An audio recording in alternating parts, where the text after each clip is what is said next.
much aura do they have? Starting off with Granny.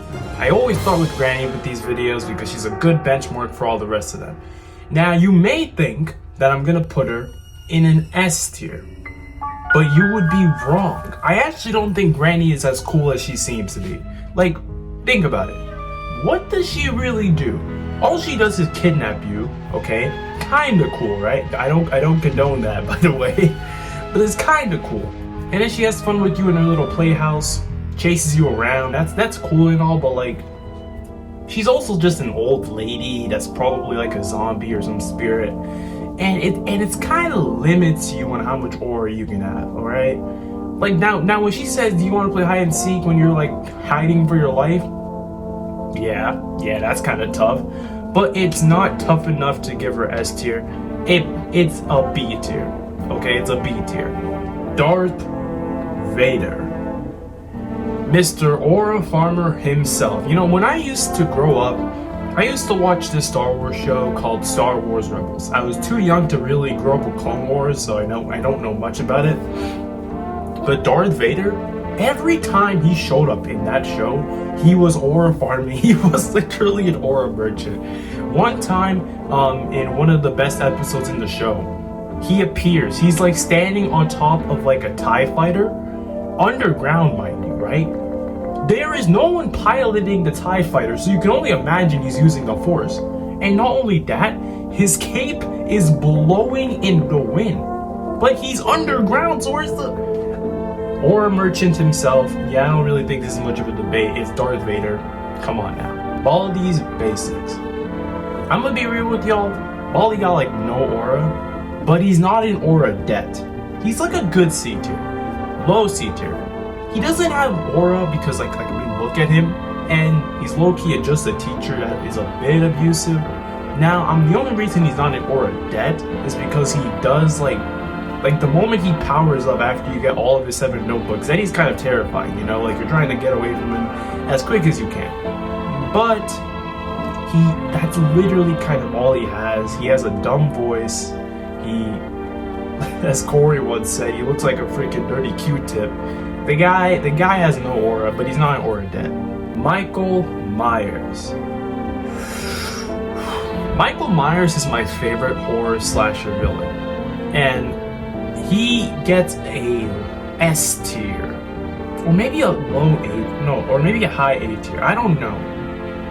Michael Myers is interesting because he literally doesn't even run. There's not a single time in his entire franchise where he runs after his victims. He's always just walking towards you very slowly, like he could care less. And that is aura. And just look at his mask. Probably almost like a tier below Vader's mask in terms of like iconicness, honestly. Like if I saw something like this staring at me through my window in my little my cozy suburban household, I'd be terrified out of my mind. But the only reason I can't give him that Covenant S tier is because of how he goes out in his final movie. I don't even want to think about it, okay? I don't even want to think about it because that's not my Michael Myers. But yeah, he's getting a high A tier. You can fight me in the comments, I don't care. Hello neighbor. Hey, these are all going in alphabetical order. We got S, A, B, C, and now we got D. Anyways, hello neighbors in aura debt. Do I really need to explain? His biggest feat is kidnapping his own son. Just letting you guys think about that. Hello neighbor. He does nothing besides just like lock his child in a basement and kick you out of his house whenever he catches you breaking it in. Now, pre-alpha hello neighbor, Mr. Peterson. Now that guy is actually kind of tough because it really does feel like he's like a terrifying serial killer hiding like a dark secret, right? But like, as the story went on, he just got less and less cool. Like first you find out that he had a sad backstory, lost his wife in an accident, minus aura, lost his daughter because his son slimed her out, minus aura, and then he's like, my life sucks, let me kidnap my son. Like, Mr. Peterson is just a loser. And for that, he's in aura debt. I don't think this is much of a debate. You could argue that he should be above Baldi, but I just can't give it to him, no. Slenderman.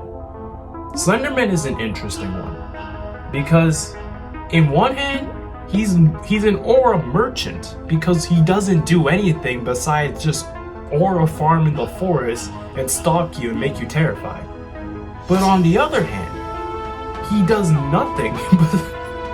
So you're kind of left with this middle ground, okay? Slenderman is a demon, okay? But like, what does he do?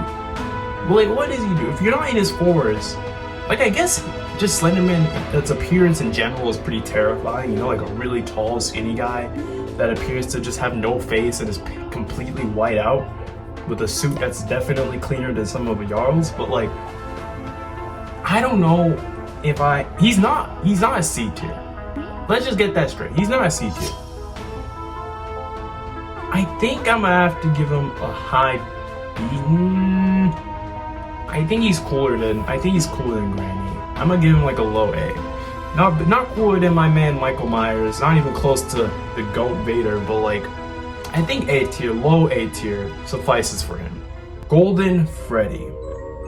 Golden Freddy is literally an aura farmer because he only shows up in like FNAF 1 just to aura farm on you. Like sometimes he'll like flash you with these hallucinations that terrify you.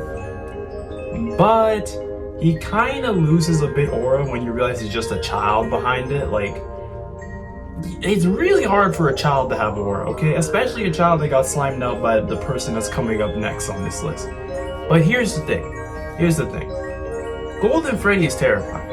But I would honestly be less terrified of meeting Golden Freddy than I would be of meeting Slenderman. Or like Michael Myers. But like, if I saw a giant golden animatronic just chilling in my corner while I wake up, like, I'd be terrified. But I don't think I'm gonna give him like an A tier. I think giving him a B tier, probably ahead of Granny, is like a good decision. Or at least the best decision I can come up with right now. William Afton, not Springtrap, by the way. William Afton. This one's an interesting one. Because he's capping at B tier. Alright? He doesn't go up any higher. His greatest feats are just sliming out children. Wow, bro. What a cool guy. And that's all he did. We're not talking about Springtrap because in FNAF 3 Springtrap, like, he's getting an A tier at a minimum. But like, William Afton is low-key just like a butthurt dude too. Like his business partner Henry Emily was doing much better than him, so in retaliation he slimes out the dude's daughter. Like, what? Yeah, William Afton's just crazy. And he's a bit of a loser too, so I gotta give him like a B tier. Below Granny, above Baldi, because like, I can't say he's lamer than Baldi. That's not something many people can accomplish except for Mr. Peterson. So yeah, this is the list. Let me know if you guys think it's a good list or a horrible list. If this video comes out, it will also be a miracle because I'm currently on vacation, so I have to edit the video while I'm on vacation, so hopefully I can do that. But I'll see you guys next Wednesday. Bye.